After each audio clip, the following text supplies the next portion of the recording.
Hello, welcome back to Loki's Librarian. If you are new here, welcome. I am your librarian, Katrina, and on Sundays I do a thing called Books and Booze, where I review a book and mix up a cocktail. This month I was seeing what makes a good story and thought I'd round out with some advice on actually writing a book with this week's book, The War of Art, Break Through the Blocks and Win Your Inner Creative Battles by Stephen Pressfield. The accompanying cocktail is the Artist Special cocktail, which is 1.5 ounces of blended whiskey, 1.5 ounces of sherry, a half ounce of lemon juice, and a half ounce of red currant syrup, aka Groseal. I'm probably mispronouncing that. So let's do this. This is not going to be, this isn't really a very long review. The book itself is only 165 pages. It's broken into 3 parts. Book 1, Resistance. Book 2, Combating Resistance. And Book 3, Beyond Resistance, the Higher Realm. And I'm sure I have, other blended Irish whiskey. This was easy. It was, $1, so there we go.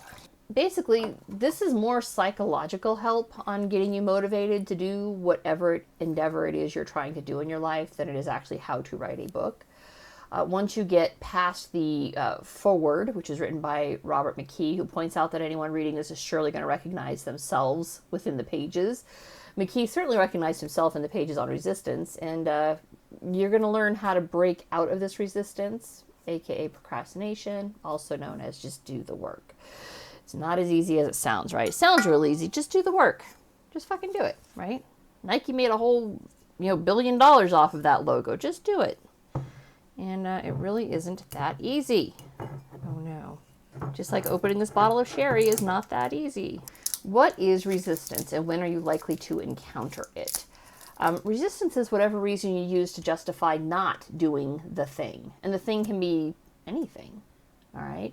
It can be any creative pursuit. It can be like writing, painting, music, dancing, anything creative. It can be starting the diet that you know you need to start. Spiritual enrichment. I mean, remember almost a year ago when I read the book on meditation and I said I was going to start meditating every day.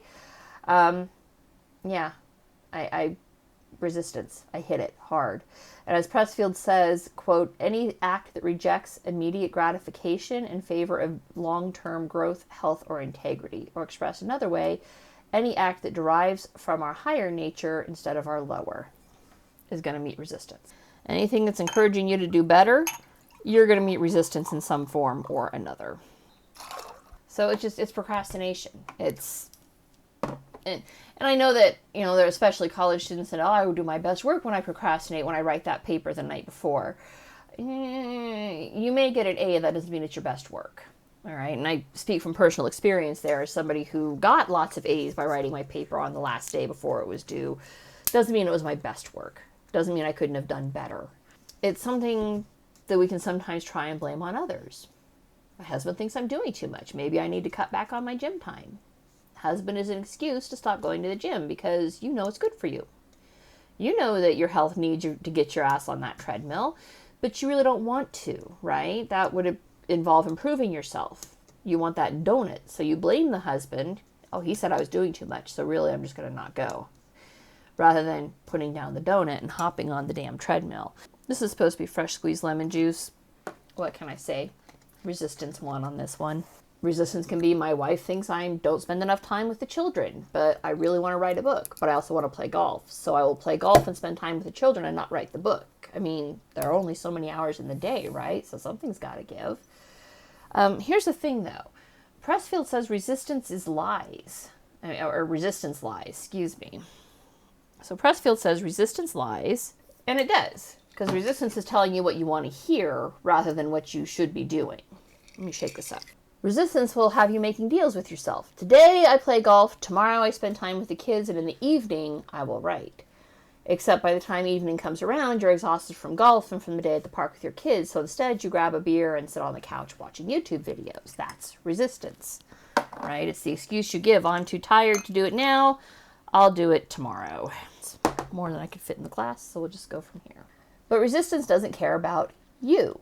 It just wants you to do nothing, to take the path of least resistance. It's easy to sit on the couch drinking beer, watching YouTube, where the hardest decision you have to make is what to watch, right? As Pressfield says, the quote, the more important a call or action is to our soul's evolution, the more resistance we will feel toward pursuing it, end quote. I've tasted this before, and I haven't made the cocktail. What's this taste that I'm tasting?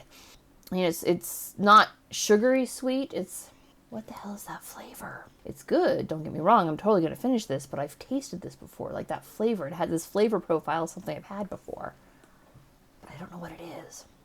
The closer you get to reaching your goal, whether it's finishing the book, your goal weight, reaching the next meditative state, the more resistance is going to push back. I'm so close to the goal weight, surely a piece of cheesecake has been earned. I've been meditating every night for a month. I can take a night off to go camping with my friends, and then one night off becomes a week, and before you know it, a whole year has passed, and you haven't meditated once. It's got to be the currant, but God, I'm not sure where I've tasted it before. Anything you know you should be doing today for your own mental, spiritual, or physical well-being that you tell yourself can wait until tomorrow, that's resistance. So what do we do about resistance? You do the work. That sounds awful, right? That's so simple. All right, just do the work. And it's also that difficult. Making yourself sit down and do X, or go to the gym if that's your thing, right? Whatever X may be for you, just doing it. Putting one foot before the other, it is that simple and that difficult. I mean, so how do you set yourself up for success? How do you put yourself in a position where the work becomes second place? I mean, first off, you do have to start, all right? Michelangelo wasn't the great artist that he was. I was going to say he wasn't born Michelangelo, but clearly he was. He was born Michelangelo. He didn't get to the point where he could sculpt the David by sitting on his butt thinking about sculpting the David, all right? He had to practice. I'm sure that there are a ton of pieces of sculpture and artwork out there that nobody knows are Michelangelo because they were so bad. Because he didn't start out sculpting the David. He started out sculpting much smaller things that were absolute shit. Because practice makes perfect, right? There are tons of authors out there who gave up after their first book wasn't a smash success, and the first book was shit. But the next book was slightly better, and the book after that, and then eventually they find themselves authors and writers and massively successful. There's, the bodybuilders who were not born muscle-clad he-men. They built up to that. There's, priests who have crisis of conscience every day and do the work to pull themselves out of that. So how do you set yourself up for success? I mean, well, I finished my gunsmithing course, so that was one, right? I just started doing it, and that's what I did for 2 years. That's what I did. I read my book of the week. That was another one. I had the idea to do the book, read a book a week and review it in like October of 2020, and I didn't start doing it until February 2021. There was no reason for that delay. I just didn't. And then one day I did. And I set myself that goal, and I've been pretty damn successful with that goal. So, but sitting yourself down and doing the work, carving time out of your day to do the thing is simple and challenging. Because you are going to meet resistance. You are going to have the family member who resents that you're not available for them 24/7 and complains about it. And you have to have a talk to them. This is important to me. This is something I need to be doing for me, right? And you have to balance that challenge because it is going to take time away from them. They do have some valid complaints that you're not available at the drop of a hat. And he says in the book that they're going to resent you succeeding. They're going to resent you doing the thing because it holds a mirror up to them. And so then your family and friends can become resistance for you because you're holding up a mirror of what's possible for them, and they don't like it. They don't like seeing other people succeed where they have failed. They'll either get over it or you'll fall to resistance. It really is that simple. So anyways, I finished my gunsmithing stuff, and so now I'm on to learning coding. I'm learning Python. So I finished the gunsmithing, now I want to learn coding. I like having options for job security, okay? If my current job ever implodes, then I need to have options available. Coding is my next option, right? So as soon as I finish my day job, because I am a bare beginner with coding, it's definitely not a self-sustaining venture for me. I have to have a day job. I immediately turn on my other computer, not my work computer, and I run through my next coding lesson. So basically you have to make X part of your routine, all right? You want to lose weight, you have to make getting up and first thing in the morning, you go to the gym. Don't even have breakfast, go to the gym. There's your X. carve time out of your day. All right. You want to learn how to be the next great artist. You want to learn how to draw. You carve time out of your day every day to sit down and practice drawing.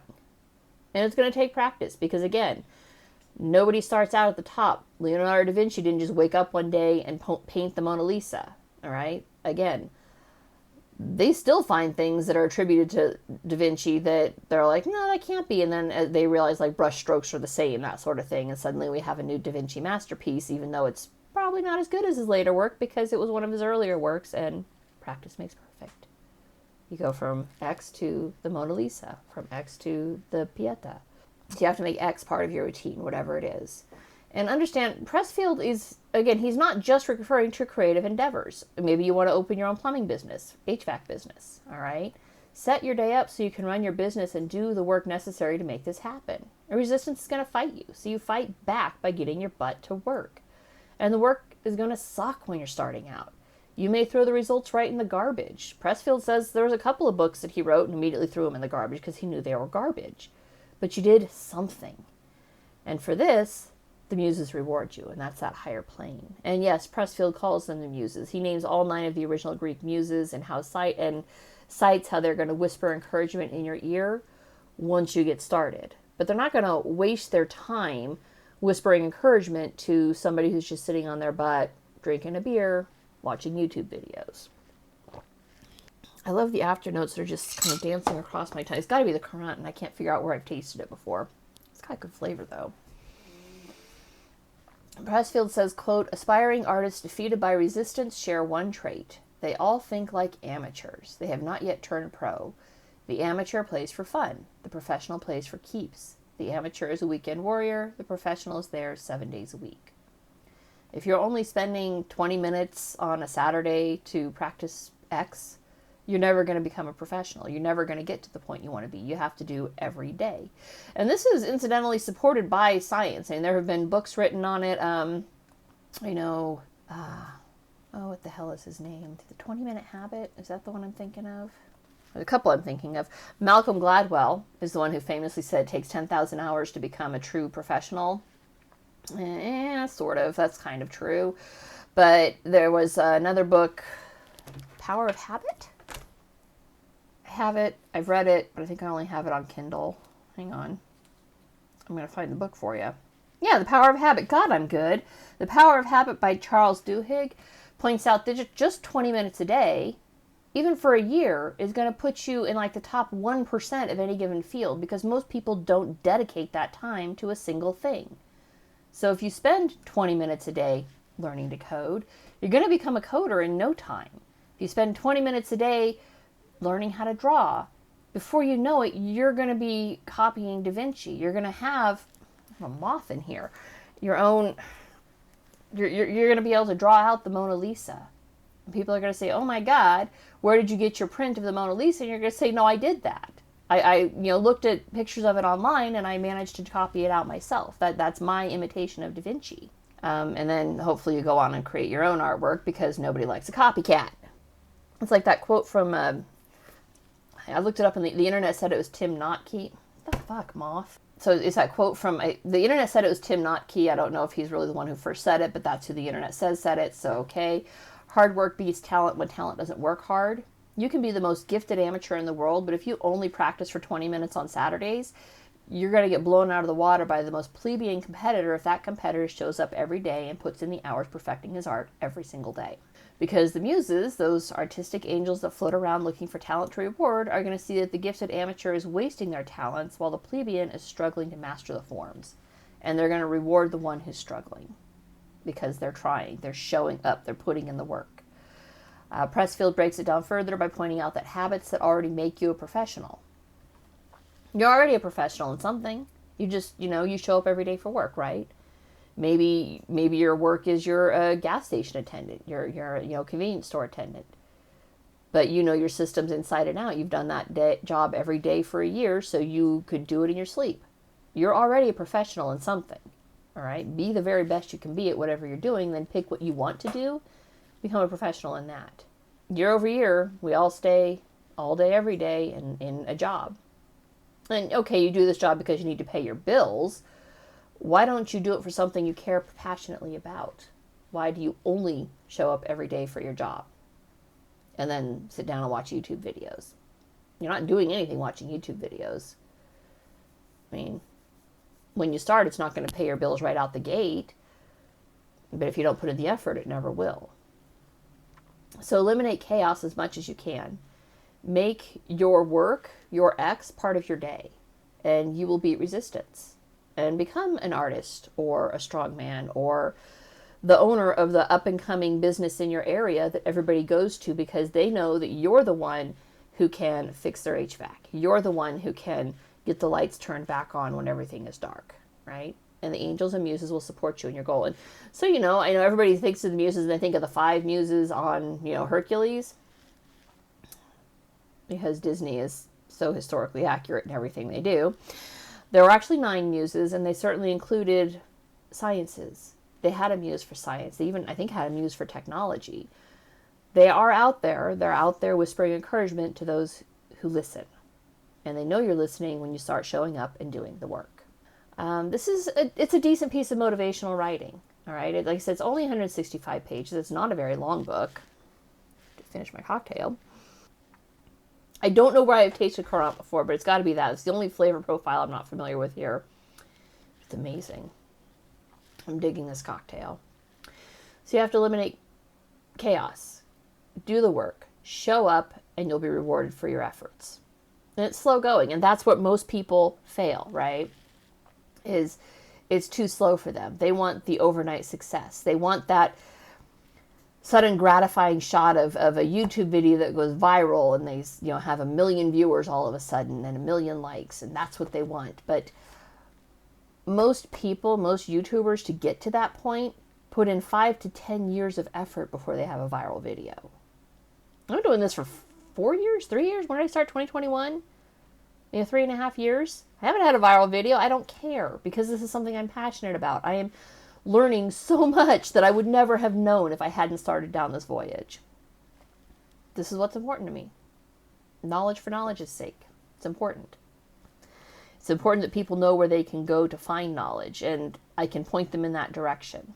I can also, incidentally, have hours-long conversations with complete strangers I've never met before about a wide variety of topics because I have a nice general view of the world now. And I love it. I love that for me. This is a good piece to read to remind you that there's a light at the end of the tunnel as long as you don't cave to resistance.